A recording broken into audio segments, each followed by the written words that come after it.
Friends, welcome back to our channel. 3ാം ക്ലാസ്സിലെ എല്ലാ കൂട്ടുകാർക്കും പുതിയൊരു വീഡിയോയിലേക്ക് സ്വാഗതം. അപ്പോൾ ഇന്ന് നമ്മൾ മലയാളത്തിലെ മറ്റൊരു പാഠഭാഗമാണ് നോക്കാൻ പോകുന്നത്.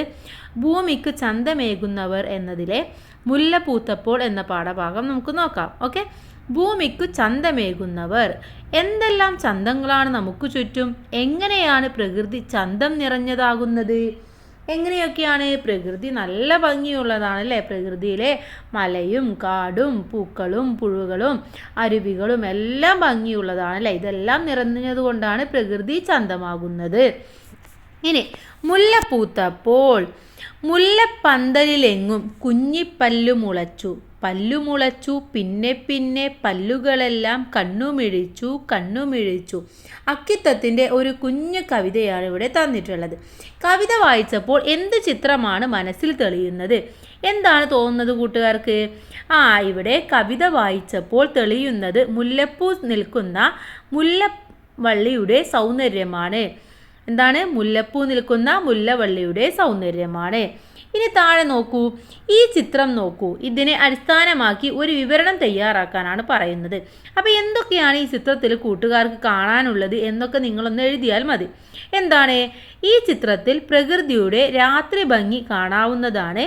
ഇവിടെ ആകാശത്ത് തെളിഞ്ഞു നിൽക്കുന്ന ചന്ദ്രനും വള്ളിയിൽ നിറഞ്ഞു നിൽക്കുന്ന പൂക്കളും മിന്നാമിനുങ്ങിൻ്റെ വെളിച്ചം കണ്ട് വീട്ടുമുറ്റത്ത് നിൽക്കുന്ന കുട്ടിയെയും കാണാം.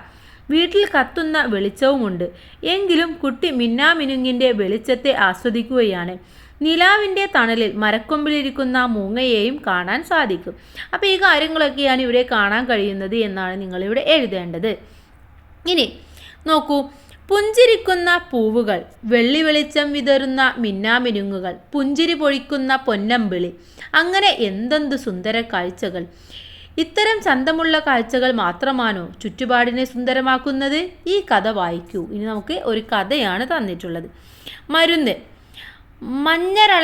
മഞ്ഞരളിക്കൊമ്പിലെ കുഞ്ഞിപ്പൂമ്പാറ്റ ഉണർന്നു. എണീറ്റാൽ ഉടനെ ബെഡ് കോഫി, അതാണ് അവളുടെ ശീലം. ഊഞ്ഞാലട്ടക്കാരി കിങ്ങിണി മന്ദാരം, സദാ സെന്റുപൂശി നടക്കുന്ന വമ്പത്തി ചെമ്പകം, ചുണ്ടു ചുവപ്പിച്ച് പുഞ്ചിരിത്തെച്ചി തുടങ്ങി നിരവധി പേർ കാപ്പിയൊരുക്കി കാത്തിരിക്കുന്നുണ്ടാവും. ഇന്ന് ആരുടെ കാപ്പി കുടിക്കണം? കുഞ്ഞിപ്പൂമ്പാറ്റ ആലോചിച്ചു. ഹായ്, കിട്ടിപ്പോയി, നറുക്കിട്ടെടുക്കാം. അവൾ ശംഖുപുഷ്പത്തിൻ്റെ തളിരിളകളിൽ എല്ലാവരുടെയും പേരെഴുതി ഡബ്ബയിലിട്ടു കുലുക്കി. കരിയില ചിക്കുന്ന പൂത്താങ്കിരി നറുക്കെടുത്തു. ആരാ? കുഞ്ഞിപ്പൂമ്പാറ്റ എത്തി നോക്കി. സുന്ദരിമുല്ല. അത് വേണോ? അവൾ അല്പം അഹങ്കാരിയാണ്. കുഞ്ഞിപ്പൂമ്പാറ്റയ്ക്ക് സംശയമായി. എങ്കിലും പോട്ടെ, ഇന്ന് അവളുടെ കാപ്പി തന്നെയാവാം.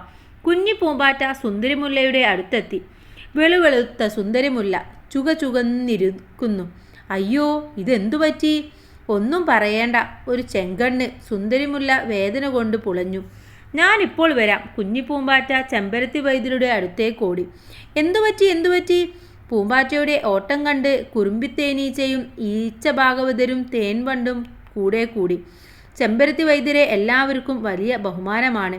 4 തെങ്ങിൻപൂവ്, 6 നന്ദ്യാർവട്ടത്തിൻ്റെ മൊട്ട്, കരിനൊച്ചിയില 1. വൈദ്യർ പറഞ്ഞു തീരേണ്ട താമസം. വണ്ട് തെങ്ങിൻപൂവ് കൊണ്ടുവന്നു. തേനീച്ച നന്ദ്യാർവട്ടത്തിൻ്റെ മൊട്ട് കൊണ്ടുവന്നു. കരിനൊച്ചിയില കൊണ്ടുവന്നത് ഈച്ചയാണ്. വൈദ്യർ മരുന്നുണ്ടാക്കി. സുന്ദരിമുല്ലയുടെ അരികിൽ വട്ടം കൂടി നിൽക്കുന്നു ചെമ്പകവും പിച്ചകവും തൊടിയിലെ മറ്റു പൂക്കളും. എല്ലാവരും ഒന്ന് മാറൂ. ചെമ്പരത്തി ശബ്ദമുയർത്തി. സുന്ദരിമുല്ലയുടെ കണ്ണിൽ മരുന്നിറ്റിച്ചു. വൈദ്യർ അവളുടെ കണ്ണിൽ നിന്ന് ഒരു കണ്ണുനീര് ഇറ്റിറ്റു വീണു.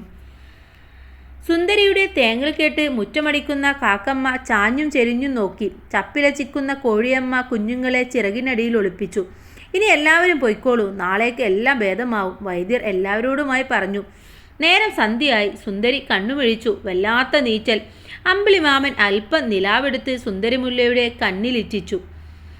പിറ്റേന്ന് കാലത്തുണർന്നപ്പോൾ മുല്ലപ്പന്തലിൽ 1000 വെള്ളി നക്ഷത്രങ്ങൾ ഊഞ്ഞാലാടുന്നുണ്ടായിരുന്നു. അപ്പോൾ ഇവിടെ എന്താണ്? ഒരു കുഞ്ഞു കഥയാണ് തന്നിട്ടുള്ളത് അല്ലേ? എന്താണ്? നമ്മുടെ സുന്ദരിമുല്ലക്ക് ചെങ്കണ്ണാണ്. അപ്പോൾ അത് വന്നപ്പോൾ കൂട്ടുകാരെല്ലാവരും നിന്നതും ചെമ്പരത്തി വൈദ്യര് മരുന്ന് കൊടുത്തതും അതിലൂടെ അസുഖം ഭേദമായതുമാണ് ഇവിടെ പറഞ്ഞിട്ടുള്ളത്. ഇനി ഇതിലെ ചോദ്യങ്ങളും ഉത്തരങ്ങളും നമുക്ക് നോക്കാം. സുന്ദരിമുല്ലയുടെ കൂട്ടുകാർ ചെയ്ത പ്രവൃത്തി നിങ്ങൾക്ക് ഇഷ്ടപ്പെട്ടുവോ? എന്തുകൊണ്ട്? എന്താണ്? ഇഷ്ടപ്പെട്ടു. സുന്ദരിമുല്ലയ്ക്ക് ഒരു ബുദ്ധിമുട്ട് വന്നപ്പോൾ അവളുടെ എല്ലാ കൂട്ടുകാരും സഹായത്തിനെത്തി. നല്ല കൂട്ടുകാർ ഇതുപോലെ എല്ലാവരെയും സഹായിക്കുന്നവരായിരിക്കും.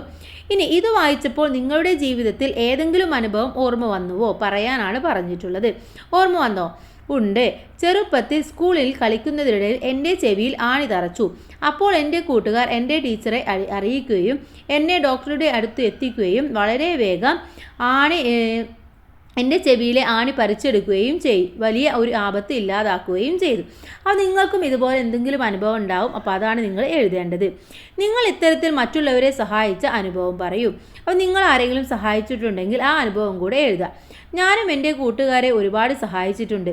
സ്കൂൾ മാവിൽ കല്ലെറിയുമ്പോൾ കല്ല് തലയിൽ വീണു.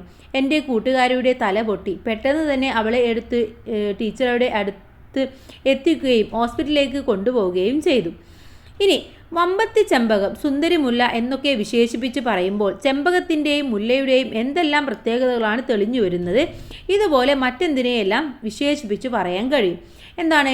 വമ്പത്തി ചെമ്പകം, സുന്ദരി മുല്ല എന്നൊക്കെ വിശേഷിച്ച് പറയുന്നത് കൊണ്ട് ഇവിടെ ആ പൂക്കളുടെ എല്ലാ സൗന്ദര്യവും ആസ്വദിക്കാൻ കഴിയും. വമ്പത്തി ചെമ്പകം എന്നതിൽ ചെമ്പകത്തിൻ്റെ മണവും ഭംഗിയും ഉണ്ട്. സുന്ദരി മുല്ല എന്നുള്ളത് മുല്ലയുടെ ആ ഭംഗിയും നമുക്ക് കാണാം. ഇതുപോലെ വെളുമ്പിത്തുമ്പ, പൊന്നിൻ കോളാമ്പി, സുന്ദരിത്തത്ത, വെള്ളരിപ്രാവ് എന്നിങ്ങനെ നമ്മൾ പറയാറുണ്ട്. അപ്പോൾ ഇത്രയും കാര്യങ്ങളാണ് നമുക്ക് ഈ ഒരു പാഠഭാഗത്തിൽ പഠിക്കാനുള്ളത്. അടുത്തത് നമുക്ക് എന്താണ് മന്നേ നമ്പി എന്ന പാഠഭാഗമാണ് നമുക്ക് അടുത്ത വീഡിയോയിൽ ഡിസ്കസ് ചെയ്യാം. എല്ലാ കൂട്ടുകാർക്കും താങ്ക്സ് ഫോർ വാച്ചിങ്.